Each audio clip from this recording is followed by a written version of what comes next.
Assalamualaikum warahmatullahi wabarakatuh. Sebelumnya perkenalkan, saya Rizka Nurtain. Di sini kami dari grup A, kelompok mata kuliah metodologi penelitian yang beranggotakan ada Range Harnota Palodang, ada Haina Fitria, dan ada Siti Fatijah. Nah, mungkin hari ini kami akan mendiskusikan terkait langkah-langkah menyusun metode ilmiah dengan topik bagaimana burung hantu dapat mendeteksi mangsanya dalam gelap. Nah, mungkin pada pembahasan sebelumnya di perkuliahan sudah didapatkan kesimpulan bahwa burung hantu menggunakan mata atau indera penglihatannya untuk menangkap mangsa dalam gelap. Nah, hari ini kita akan melanjutkan pembahasan terkait kesimpulan lanjutan yang dapat diambil dari pembahasan tersebut melalui langkah-langkah metode ilmiah. Nah, mungkin di sini saya selaku moderator memberikan kesempatan kepada kawan-kawan untuk berpendapat terlebih dahulu. Menurut saya, ada dua kemungkinan lain yang berpengaruh pada burung hantu, yaitu indera penciuman dan pendengaran.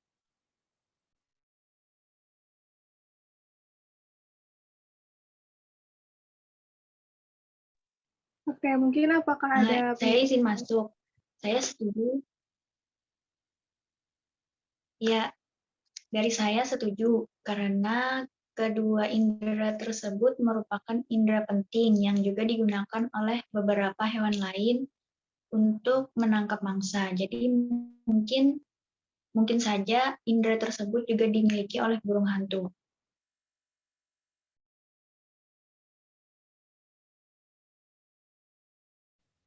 Izin masuk.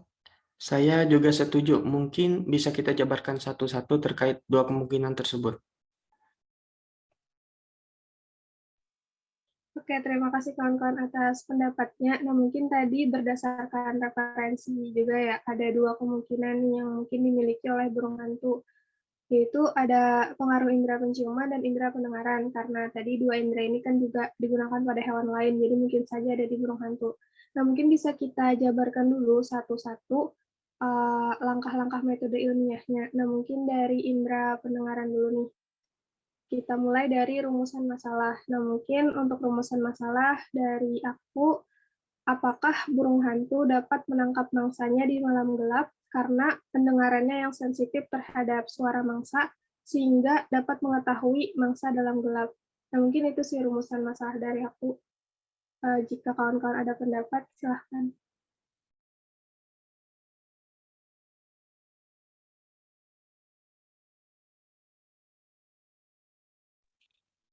Ya, mungkin saya izin masuk.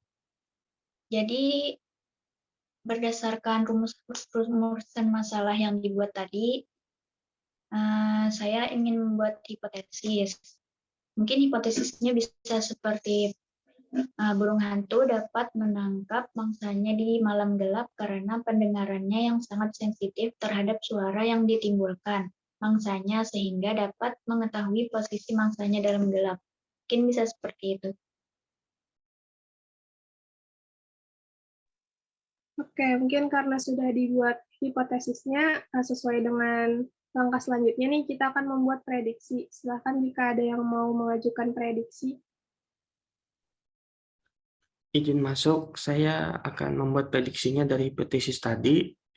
Jadi, prediksinya, jika hipotesis benar bahwa burung hantu dapat mengetahui posisi mangsanya dalam gelap karena memiliki pendengaran yang sensitif, maka apabila mangsanya ditutup indera pendengarannya, maka burung hantu tidak dapat menangkapnya di dalam gelap. Nah, mungkin karena sudah dibuat prediksinya, kita bisa lanjut ke tahap pengujian.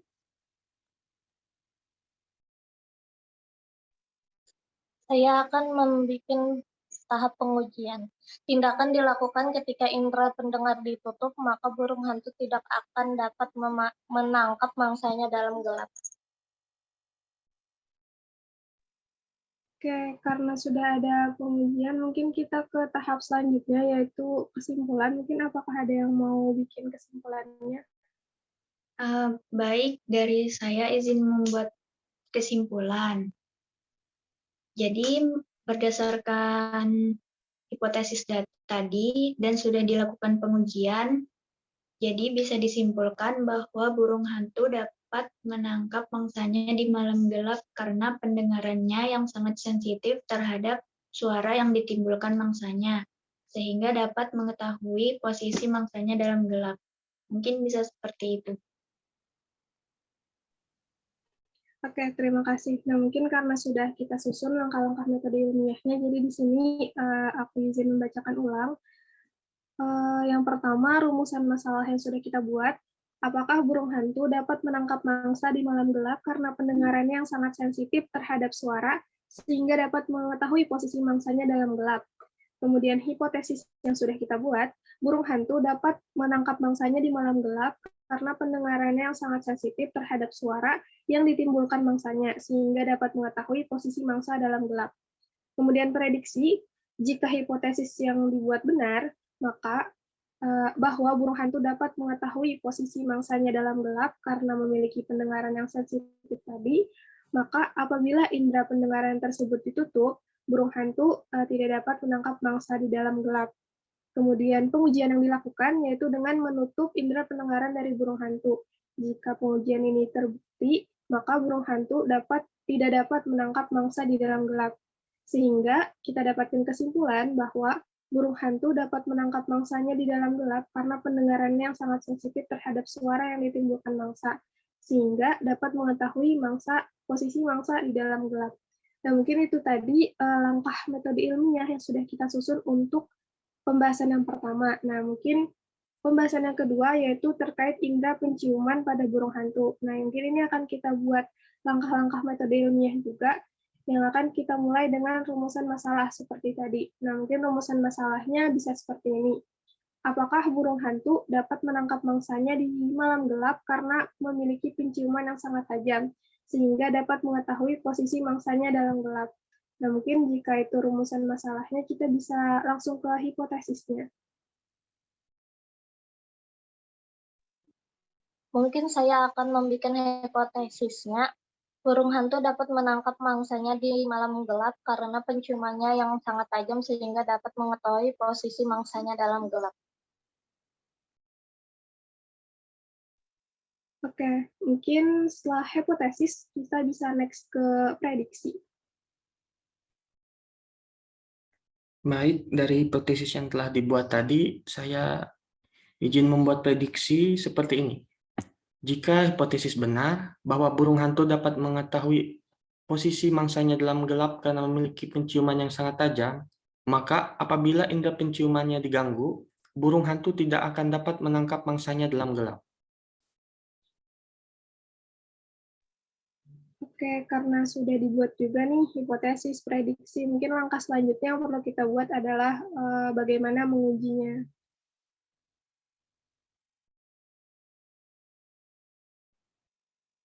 Baik, berdasarkan prediksi tadi, jadi selanjutnya adalah melakukan pengujian. Pengujiannya adalah melakukan tindakan, yaitu mengganggu indera penciuman dari burung hantu tersebut. Jadi pengujiannya, ketika indera penciuman diganggu, burung hantu tidak akan dapat menangkap mangsanya dalam gelap. Mungkin bisa seperti itu. Oke, karena kita juga sudah menemukan bagaimana cara mengujinya, jika pengujian tersebut kiranya terbukti, bisa nih kita tarik kesimpulan dari metode ilmiah tadi. Mungkin jika kawan-kawan ada yang mau menyimpulkan, silakan. Saya izin menarik kesimpulannya. Jadi kesimpulannya seperti ini. Burung hantu dapat menangkap mangsanya di malam gelap karena penciumannya yang sangat tajam, sehingga dapat mengetahui posisi mangsanya dalam gelap. Seperti itu. Oke, karena sudah didapatkan kesimpulan, berarti sudah runtut untuk langkah-langkah metode ilmiah yang sudah kita buat. Mungkin di sini aku izin membacakan ulang ya terkait yang sudah kita susun tadi. Dari yang pertama yaitu rumusan masalah.